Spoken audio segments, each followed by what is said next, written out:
this is the straw on the camel's back video clip that has landed on my hump, that has brought me back here to tell you why I decided to even make a post, to even come back in the first place. But let me just recap you on what I do now. If you haven't listened to my origin story, it just talks a little bit about the Amphibious Construction Battalion command that I was at in Coronado while trying to get into Spec War. So if you want to check that out, go ahead and check it out. It's awesome. If you want to just know a little bio about me in regards to like fitness origins and things like that.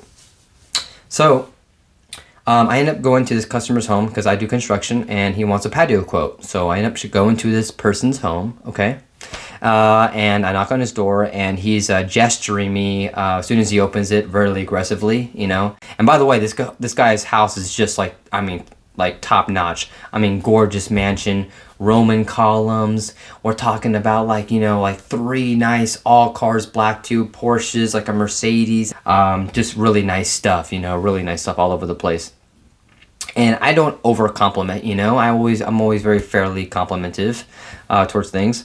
But he gestures me once he opens the door, he gestures me and just kind of goes like that. I'm like, oh, okay. Like no hi, no nothing. I'm like, hi sir, I'm here for your appointment. And he just goes, I'm like, okay. And by the way, I'm standing like 15 feet away, by the way. Anyways, so he tells me, he's like, okay, all right, guy, let's go around here and let's look what I want to show you. I'm like, okay. Calls me Guy, so it might be from the East Coast. I don't know. I've heard that reference before. I got family in New York, so all y'all, I love you out there. So anyway, so we go to the back, and as I see one of the beautiful cars, I notice that one of them says Texas license plate on it. So I gesture to the man. I say, hey, sir. And I ask him, hey, do you have family in Texas? You know, I noticed your plate's here. And I was like, my mom just moved to Texas. And he just goes like, what does it have to do with anything? I'm like,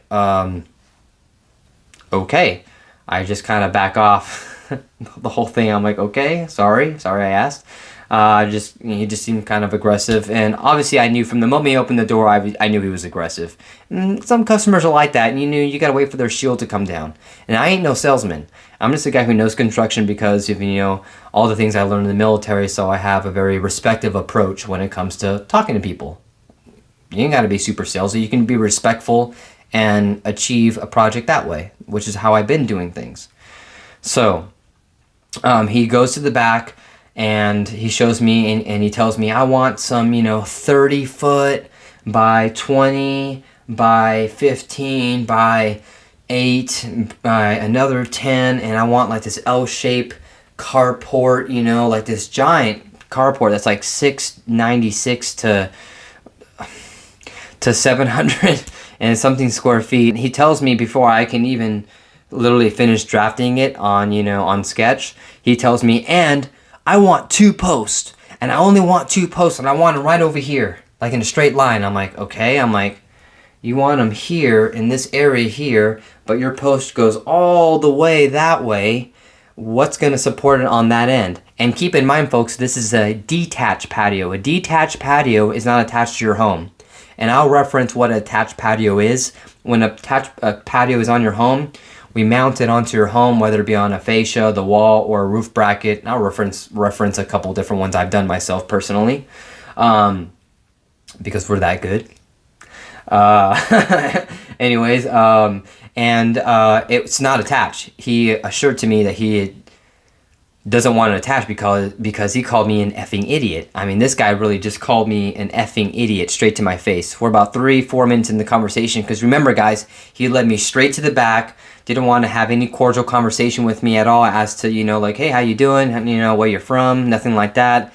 You know, hey, your plates, you from Texas? I'm not from Texas. None of that stuff. He wasn't having it. Just pointing and shooting and saying he wants 2 posts here and he wants an extraordinarily large patio that seems to want to flop on one side because I have no support.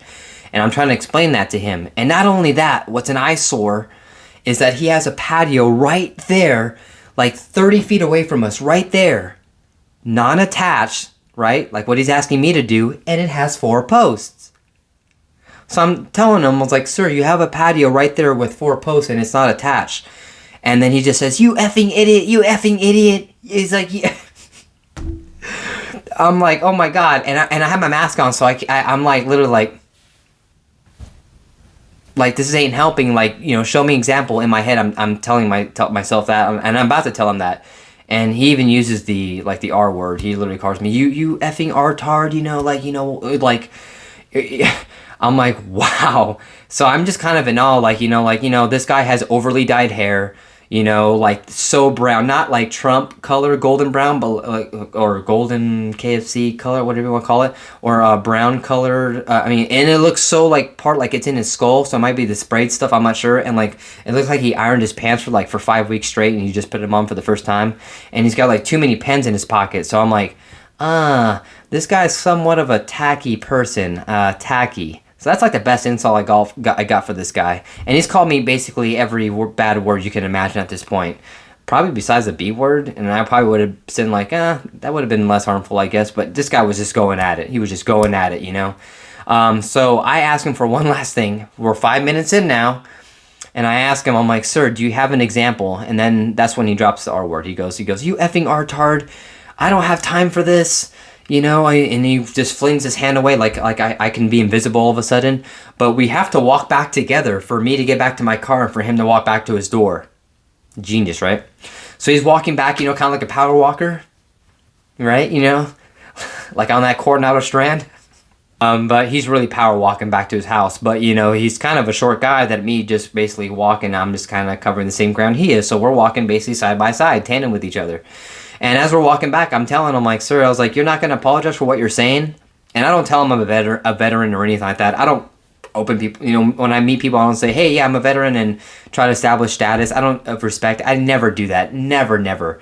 I only sometimes use it as a form of maybe to fortify, you know, what I've learned that can ensure the homeowner that I can do the project to the best of my knowledge, and also inform my team members of the knowledge that I've also gained as well, making sure that it gets done right. And it always has been right, you know. So I've never had a problem with that.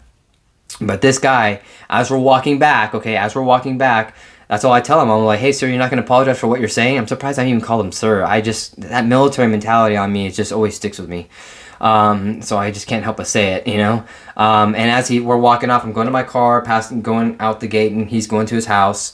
All I say to him, all I could say was, all this money and, you know, and you're miserable, you know. All I asked for was an example, sir. And all he did was fling his arm again and slam his door to go back in.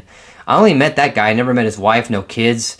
And like I said, the place was immaculate, beautiful place, absolutely gorgeous. One of the most wealthiest and apparently a prominent businessman, I think, in our area. Really? Or he must be a business, perhaps maybe influential, perhaps, you know, in our area, you know. But, you know, he has a secretary that answers the phone only, so I would imagine you're still in business. My office assured me that he was a prominent businessman. I'm not sure which direction I want to go with that. That's what they told me, and that he's well known and he lives in a very wealthy community, which was obvious when I got there.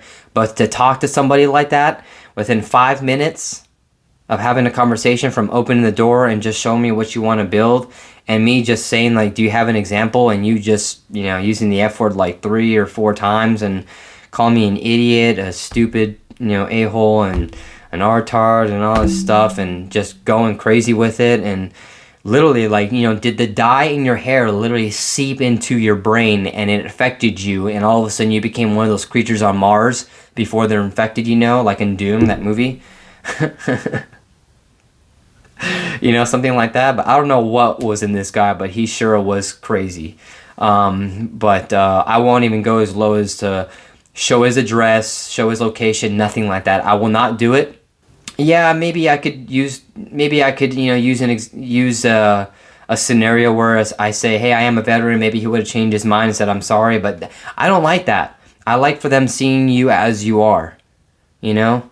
Just a respectful person trying to engage in cordial conversation to try to seek your objective to find out what your project needs are. And me asking for an example apparently is so offensive at the last part of our conversation that you had to, you know, tell me to F off. So I have not quit my job. I'm still with my job. In fact, when I called it in, my job told me, go back in there and go tell him to F himself. I wasn't going to do that because, you know, I love my job too. I really do love the building part of it, the drafting and the concepts. And I do a lot of unique parts of my job that are just fun. But yeah, every once in a while you run into a customer that just ruins your day and makes you kind of question, you know. He didn't put any doubts in my mind. It's just like the way you made me see things, you know. You just kind of ruined it for me. You know, you ruined it for me. And by the way, lastly, I'm going to finish it off here. All I had to do was put a recording button on. And I should have. But thinking how easy it is to destroy somebody nowadays, you know, and how... I don't know. I mean, like I said, I don't know if it was discrimination. I don't know if he just he's like that every day. Who knows? I just don't know. I don't know what card to call right now because it was only 5 minutes. And of 5 minutes, it was about like 3.9 minutes of just F you, effing idiot, F retard, get off my property, you know? So I don't know how to really classify it because I don't know what, you know, even when I was in my car, it didn't really completely soak in. I was like looking online, I'm like, where do you do 2-post patios? I'm like, oh, I'm looking at one. Not sustainable enough to suit his size that he needs. It's just too large. You need more posts. So I want 2 posts. The crazy guy who wants 2 posts, you know? And if he were to got caught and I would have recorded that, his business would have been destroyed. Everything would have been gone. And even then, I would have felt sorry for him with what, you know, a little bit of a heart I had at the time towards him saying all that to me. But, you know, I'm not going to let a guy like that get me down. But, man, they sure are out there. That's for sure. So I just wanted to let everybody know, like I said, again, that hump on my back, man, and that straw that dropped down was that fool right there. That guy. It was that guy. And I hope I never have to deal with anybody like that again. And if I do, I think I might actually have to take a break from this job for a good while. Because, you know, I didn't spend, you know, a large portion of my time, you know, to, you know, earn my portion of valor, you know, to come to knock respectfully on somebody's door to get treated like that. And it don't matter if you're black, white, or Asian, or anything like that, any other ethnicity, and I'm ethnic too.